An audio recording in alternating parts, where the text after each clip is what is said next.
महादेव मित्रांनो. तर मित्रांनो, मी कळत आहे संपूर्ण भारत यात्रा आणि त्यातील दिवस 32 आहे. तर मित्रांनो, 32व्या दिवशी सकाळ सकाळ नव्हे मी माझ्या गाडीपाशी गेलो. तर माझ्या गाडीला सामान चोरीला गेलो होतं मित्रांनो. तुम्ही स्क्रीनवर व्हिडिओ पण पाहत असाल. तर मित्रांनो, काय झालं, आपण 31व्या दिवशी नव्हे भारताच्या सर्वात पश्चिमेकडील कोटेश्वर येथे गेलो होतो मित्रांनो. तर तिथं आपण थांबलो, सूर्यास्त पाहिला, किती वाजता सगळ्यात शेवट सूर्यास्त होतोय ते पण पाहिलं.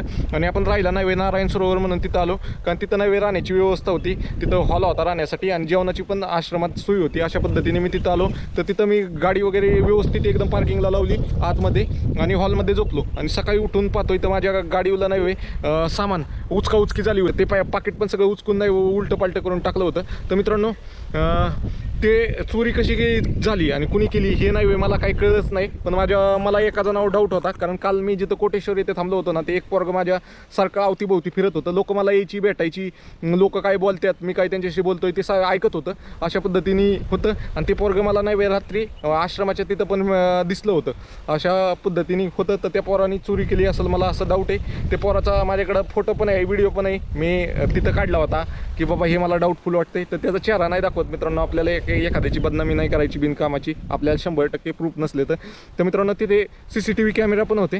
तर CCTV कॅमेऱ्यात काय झालं, बरोबर मी जिथं गाडी लावली होती ना त्या ठिकाणी CCTV कॅमेऱ्यावर नव्हे एक लिंबाचं झाड आहे, त्याची फांदी येत होती. त्यामुळे माझ्या गाडीचा व्ह्यूच ब्लॉक झाला होता. अशा पद्धतीने होतं.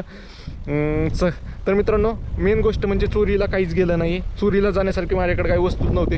जेवढं पण माझं इम्पॉर्टंट सामान असते तेवढं सगळं नाही मी ह्या छोट्या बॅगमध्ये घेऊन नाही, मी जिथं झोपाय जातो तिथं घेऊन जातो. त्यामुळं ह्या ज्या बॅग असतात त्याच्यात कपडे वगैरे आहेत.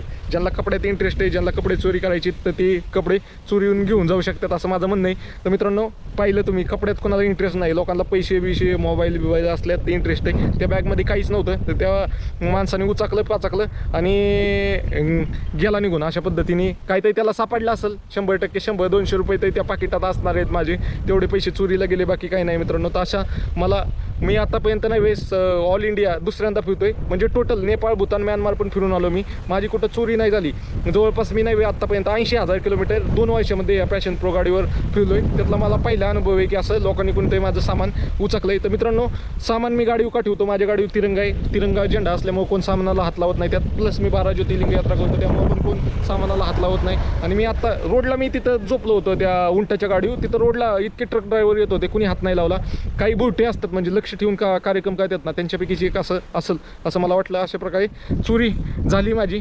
त्यात जास्त नाही, 200-300 रुपये चोरीला गेले असतील, फार जास्त नाही गेले. तर मित्रांनो, चला, अशी माणसं पण भेटतात प्रवासामध्ये.